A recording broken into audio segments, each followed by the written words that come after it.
Montana Territory, spring of 1878, the morning wind carried the smell of pine and ash as Odessa Granger stumbled barefoot down the slope, her newborn wrapped in a thin wool shawl, blood drying on the inside of her thighs. Behind her, the church bell in Bridger still rang from last night's storm. The town had made up its mind the moment her belly showed, even before the baby came. No husband, no name spoken, no defense. The preacher's wife said she was a disgrace. The storekeep's daughter said she was vile, so they gave her one night to leave. Odessa had not cried when they threw her out, only when she got far enough not to wake the baby. Now her feet were torn up, her dress soaked from the waist down, and her body shaking from giving birth in a barn. But the baby, her boy, was warm against her chest and breathing steady. She kept walking. 2 ridgelines out, the land dipped into the Red Lodge Basin. Odessa's legs gave out near a salt-licked watering hole where a single chestnut horse stood tied to a post. She collapsed, the baby still in her arms. A man came out of the trees with an axe slung over his shoulder, stopping short when he saw her. He looked 30, maybe more, tall with a lean build and skin sun browned from long days outside. He wore a canvas shirt, faded trousers, and a pistol belt. His eyes landed on the bundle in her arms. Then her face. "Are you hurt?" he asked. His voice was low but clear. Odessa tried to stand. "Please," she whispered. "He's only a day old." The man was beside her in 3 strides. He peeled off his coat and laid it over her shoulders, then crouched and gently lifted the baby from her arms. "You got a name?" he asked. "Odessa," she said, barely audible. "Odessa Granger." He nodded once. "I am Paxton Hale. This is my land. You are safe now." She did not believe him, but she let herself pass out anyway. Odessa woke on clean bedding inside a 1-room cabin built with thick pine logs and daubed seams. The baby lay beside her, wrapped in a real quilt. Her dress, stiff with blood, was gone. She wore an old flannel shirt instead, long enough to cover her knees. Paxton sat near the hearth, feeding the fire. He looked over. "You are awake." She sat up too fast and gasped. The pain was sharp and deep. "I boiled water. You tore some." Her eyes met his. He looked away first. "I will not ask what happened," he said. "But you and the boy can stay here as long as you need to." Odessa stared at him. "Why?" "I reckon you need help." "That easy?" "No," he said, "but simple." She studied him. "You live alone," he nodded. "My folks passed 4 winters back. I run cattle east of here." "That is all." She looked down at the baby. "He got a name?" Paxton asked. "Peter," she said. "His name is Peter." Paxton stood and walked over. He looked at the child a moment, then reached down and touched the baby's head. "Strong name." Odessa watched his hand. It was rough and scarred, but gentle. "Do you have family?" she asked. "Not anymore." She did not push further. Over the next week, Odessa healed. Paxton gave her space, but always brought food: cornbread, eggs, boiled potatoes. He fixed a cot for her near the hearth and moved his bedroll to the other side of the room. Peter cried often, but Paxton never complained. He chopped wood, fetched water from the creek, and left her clean cloths without asking. When Odessa finally walked on her own again, she stepped outside and saw the full land, open fields, shallow hills, a line of horses in the distance. He stood near the fence line, hammering a post into the earth. She walked over slowly. He looked up. "You should be resting." "I need to stand," she said, "and thank you. You do not owe me thanks." "I do." He wiped sweat from his brow. "You and Peter can stay here as long as you want. No one will ever come looking." She looked down. They already came. "They judged me." Paxton leaned on the post. "Then they are no people worth knowing." Odessa blinked hard. "You do not ask who the father is." "No," he said. "You are the one here now. That is what matters." She looked at him, really looked this time. His face was weathered, his jaw unshaven, but his eyes were steady. "You are kind," she said. He met her gaze. "I am just a man." That night, as the fire crackled low, Odessa watched Paxton hold Peter so she could eat a full meal with both hands. Peter gripped his shirt and burrowed against him. Paxton smiled softly and said, "He looks like you." Odessa's throat tightened. "No one has ever said that." "Well," he said, "they should have." She stared at him, her heart beating fast. "I will call him mine," Paxton said, "if you want." No one will ask questions. Out here, folks do not pry if you make yourself useful. Odessa's eyes filled. Would you do that? He nodded. He deserves a name, a father, a place. And me? She asked, voice shaking. Paxton set Peter down in his cradle and walked over to her. He stood close, not touching, not forcing. You deserve peace, he said, and someone who sees you as more than a mistake. Odessa put a hand to her chest. You do not even know me. I know enough, he said. You walked through hell to protect your child. That tells me everything. She stared up at him. He looked so sure, so solid. I have not been touched in kindness in so long, she whispered. I will not touch unless you ask me to. She reached for his hand. Their fingers met. I want to stay, she said. His hand closed around hers. Then stay. And in the warmth of the firelight, with Peter sleeping nearby and the night wind howling outside, Odessa leaned into Paxton's chest. He held her close, and she did not pull away. The thaw came slow that year. By late April, the snow still clung in shaded patches along the northern slopes, but the earth had softened enough for Paxton to hitch the plow to his mule and begin turning the field behind the cabin. Odessa watched from the window, Peter asleep in her arms, his small mouth slack with dreams. She had not asked for more than shelter, but Paxton had made space for her in 100 small ways without fuss, without praise. When she dared to offer her help stacking firewood or rinsing potatoes, he only nodded and stepped aside so she could do it her way. That morning, she stepped out with Peter wrapped to her chest. Paxton had taken off his outer shirt, sweat darkening the back of his undershirt as he drove the blade through the soil. She waited until he reached the edge of the field before speaking. I used to help my mother plant rows of beans, she said. He set the plow upright and turned toward her. You want to mark the rows? She shifted Peter in the sling. I'd like to. He handed her a stick he'd carved flat on one end. You can start at the far edge. Just drag it straight. She stepped into the field and began dragging the marker through the turned soil, her steps careful. Peter stirred but didn't wake. Paxton watched her for a moment, then turned back to the plow. By midday, 4 rows were marked and the sun had burned off the last of the frost from the fence posts. Odessa sat beneath the cottonwood near the creek, rinsing her hands in the cold water. Paxton joined her with 2 tin cups, one of water, one of boiled coffee. You're not afraid of work, he said, handing her the coffee. She took it. Work never scared me. People do. He didn't answer right away. The breeze tugged at the edges of his shirt. You think they'll come looking for you? She shook her head. No. They said I was already dead to them. Paxton leaned back on his hands, legs stretched before him. I never cared much for towns. Too many folks pretending they ain't made of dirt and bones like the rest of us. Bridger was never mine, she said. I was taken there after my mother passed. The folks who took me in ran a boarding house. I worked in the kitchen, swept floors. When I started showing, they said I'd brought shame on their roof. You didn't, he said evenly. I know that now. Peter made a soft sound in his sleep, and Odessa placed a hand on his back. Did you always live out here? Came through with my father when I was 16. We built the first cabin together. He didn't make it past the second winter. Ma died the year before that. Her fingers tightened around the cup. I stayed because I didn't know where else to go.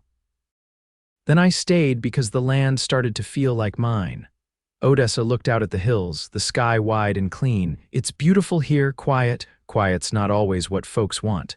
It is for me. They sat without speaking for a while. When Peter woke and nursed, Paxton stood and walked to the edge of the water, skipping a flat stone across the creek. It bounced twice before sinking. You ever think about leaving? She asked.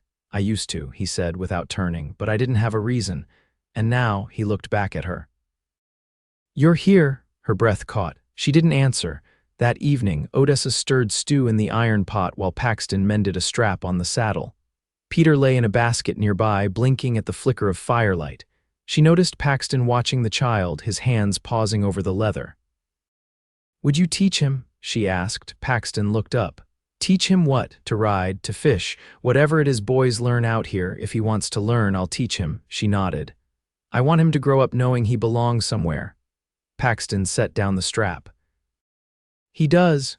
Odessa leaned against the table. "And if people come one day asking questions, I'll tell them he's my son, that you're my wife." Her breath caught. "You'd lie for us." "I'd speak the truth I chose." She looked down at her hands, then crossed the room and took Peter into her arms. She settled next to Paxton, close enough to feel the warmth from his shoulder. "You don't know what it means," she said quietly, "to be claimed, not out of pity, not because someone has to, but because they want to." He turned toward her, his voice low. "I wouldn't offer unless I meant it." Peter yawned, his tiny fist curling against her collarbone. Odessa shifted so his head rested against her chest, her eyes never leaving Paxton's. "I think," she said slowly, "that I could love you. If you let me." He reached out, gentle as always, and touched her cheek with the back of his fingers. "I was hoping you might," he said. She leaned into his touch, eyes wet but unafraid. The fire crackled behind them.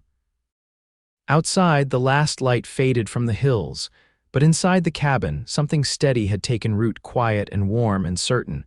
By early May, the ground held the weight of their footprints. Odessa moved with ease now, her body mended, her steps firm.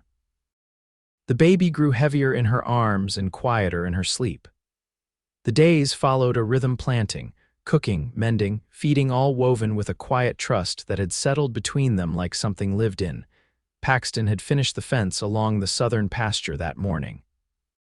When he came in, his shirt damp from sweat and the back of his neck sun flushed, Odessa was kneeling beside the hearth, tying a bundle of dried yarrow stems with twine.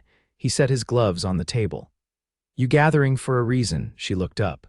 "Peter's gums are sore." "I chewed yarrow leaves as a girl when my teeth came in, figured it might help."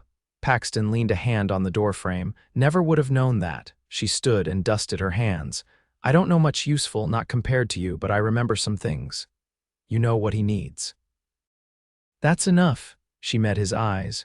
"I want to be more than enough." Outside, the wind caught the edge of the roof and tugged at the shingles. Paxton crossed the room and picked up the baby, who had begun to fuss. He bounced him gently with one arm, his voice low. "You're already more than I ever thought I'd have." Odessa watched the way Peter's cries settled at the sound of Paxton's voice, the way his small fingers curled around the collar of his shirt. She spoke carefully. "I want to make a life here, not just stay, not just survive." Paxton nodded. "Then we'll start building it." He handed her the baby and reached into the tall cupboard near the stove. He pulled out a small wooden box, the kind used to hold nails or seed. Inside was a folded length of muslin and something wrapped in oilcloth. He laid it on the table. Odessa frowned. "What's that?" He unwrapped it slowly. Inside lay an iron ring, its surface worn smooth with time, the band narrow, plain. "My mother wore it," he said. "I found it in her chest after she passed. Figured if I ever met someone who wanted to stay, I'd pass it on." Odessa stared at the ring. "You're asking me?" "I'm saying I want this to be your home. Not because you need one, because I want you in mine." She didn't reach for the ring. Instead, she stepped toward him, one hand on Peter's back, the other resting against Paxton's chest where his heartbeat thudded steady beneath her palm. "You know I have nothing. No dowry, no name folks respect, no family to speak of." "I know," he said. "And I've got a patch of dirt, 2 mules, and a horse that kicks the fence twice every morning. We're even." Her voice caught, but she didn't cry. Instead, she lifted the baby higher and kissed his forehead, then looked up at Paxton with a steadiness that hadn't been in her before. "Yes," she said. He didn't need to ask again. He slid the ring onto her finger, his hands rough, careful. That night, after the chores were done, Odessa sat on the porch steps with a shawl wrapped around her shoulders, Peter sleeping in a cradle Paxton had built from pine boards and spare nails. The stars came out slow, one at a time, like they were being lit by hand. Paxton joined her, easing down beside her with a stretch of his legs. They didn't speak for a while. She broke the silence. "I used to think love only came with suffering. That if someone wanted you, it meant they'd take something from you, leave you smaller than you started." Paxton didn't look away from the stars. "I won't take from you, Odessa." "I know," she said. "That's why I can love you." He reached over and took her hand, his thumb brushing over the iron ring. It was too loose, but she didn't mind. She'd wrap it in thread if needed. It was hers now. She leaned her head against his shoulder. I'll plant corn in the east row tomorrow. You said that soil's richer, he nodded. I'll help you turn it. We'll need to start storing water if the summer dries out. Their voices were soft, their plans simple, but they were plans, and that was new. Inside the cradle, Peter stirred but stayed asleep, his small chest rising and falling like the breath of the land itself. And Odessa, once cast out and left to walk the hills alone, sat beside the man who had chosen her not as a burden, but as his own. Her hand in his, her child safe, her future no longer a question.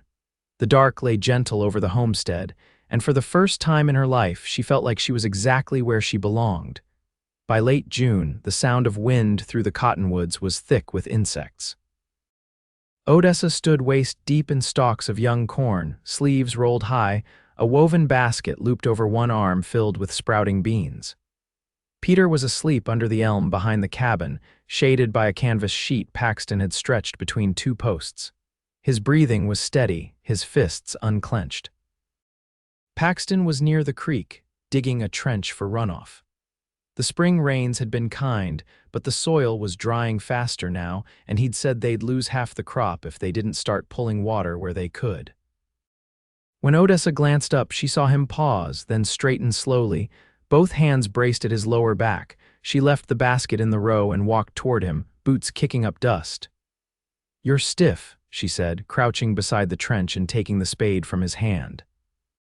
He rubbed the back of his neck. "Ground's harder than it looks. You should have asked me to help sooner," he studied her face. "You've been busy with the boy. He sleeps more now, and this land feeds us both. If it asks something of me, I'll answer." He didn't argue. Just sat back on his heels and watched her dig, the edge of his mouth twitching slightly, not in amusement, but like he'd stored something away and was finally letting it breathe. "You ever think about building another room?" she asked, not looking at him. He didn't answer right away. "Then, sometimes, figured if the season stayed good, I'd add one by autumn, maybe two, she said, lifting her eyes. "If we're thinking toward more than one child," he said, voice steady, "we'll need the space." The spade stilled in her hands.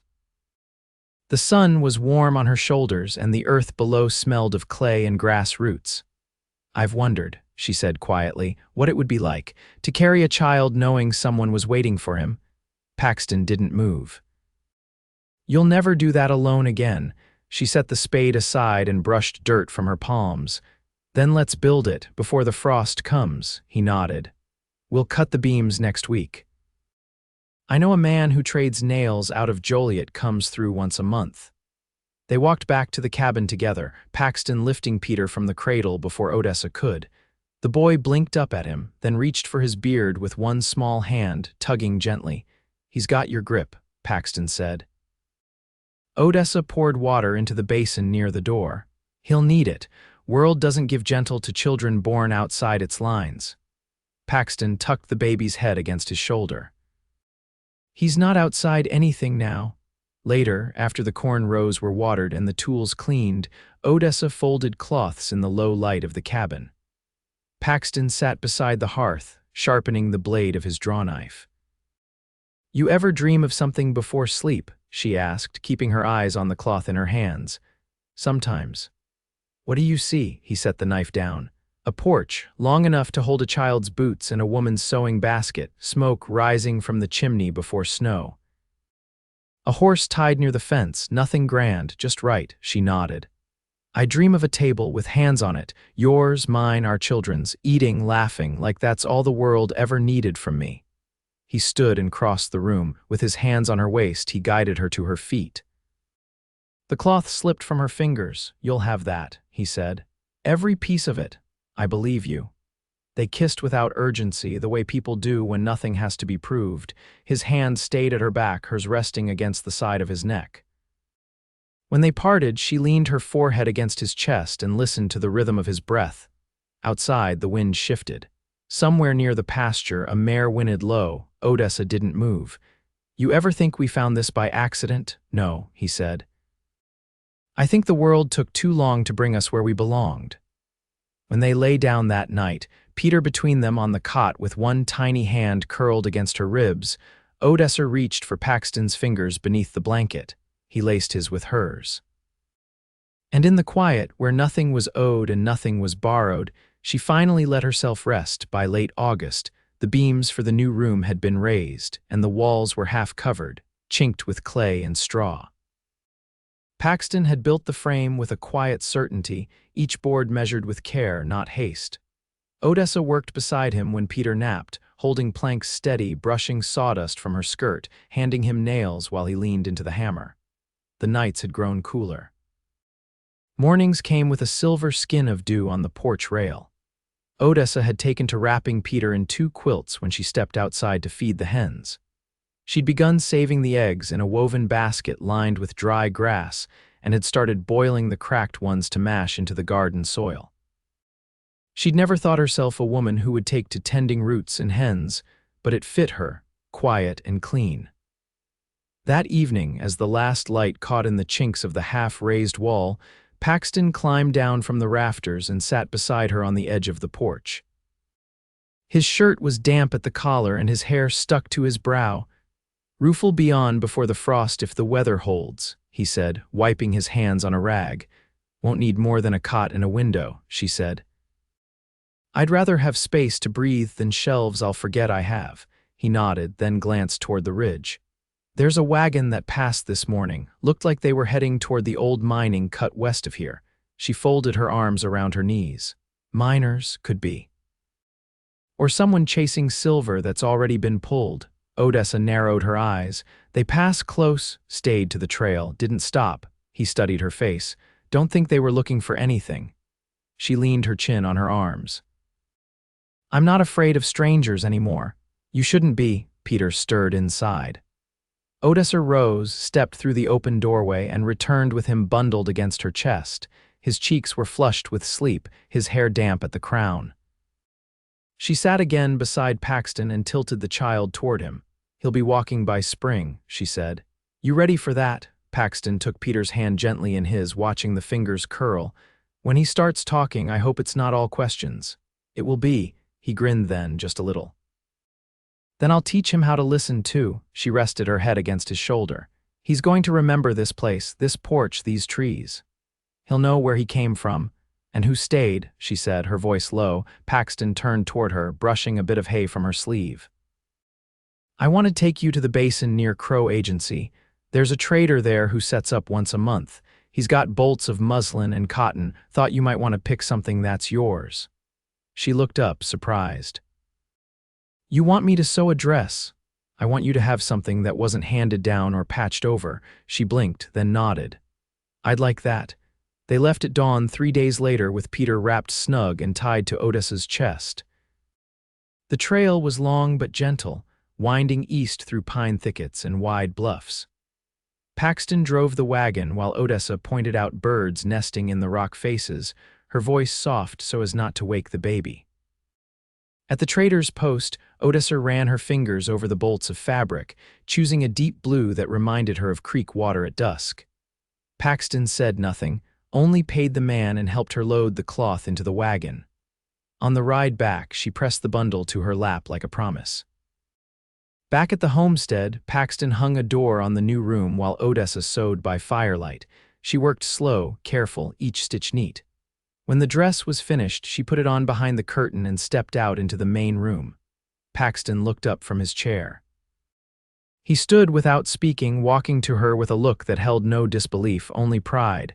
"It fits," she said, smoothing the waist. "You look like you belong to the land," he said, "like it's dressed you itself." She reached for his hands. "I want to be your wife, Paxton." "Not in name only," he cupped her cheek. "Then let's say the words." They stood before the hearth that night, hands clasped, and spoke simple vows. No one else witnessed it, but the wind stilled outside and the trees leaned in. Odessa promised to stand beside him, to raise their children with him, to build and mend and forgive. Paxton promised to protect without owning, to love without condition, and to never let silence take the place of care. When they sealed it with a kiss, Peter stirred in his cradle and let out a soft, contented sigh. Years passed quiet and steady. The new room held a second cradle by the time the third spring came. Odessa taught Peter his letters using charcoal on pine boards, and Paxton carved him a toy horse from leftover fence posts. They never left the homestead for long. There was too much life in it now to walk away from. One autumn evening, Odessa stood at the edge of the pasture, her belly full with their next child. Paxton came up behind her, slid his arms around her waist, and kissed the place just below her ear. "You tired?" he asked. "No," she said. "Just full." "Of what?" "Everything I never thought I'd have." He pressed his forehead to hers. "We built it," he said. "And we'll keep building." They stayed there as the sun sank behind the hills, the sky turning the color of her first sewn dress, the wind carrying no threat, only the scent of cut grass and warmed earth. The cabin behind them stood solid, its roof sealed against the cold, its walls heavy with stories. And in that stillness, with her hand in his and the child between them kicking gently, Odessa knew she had come all the way home.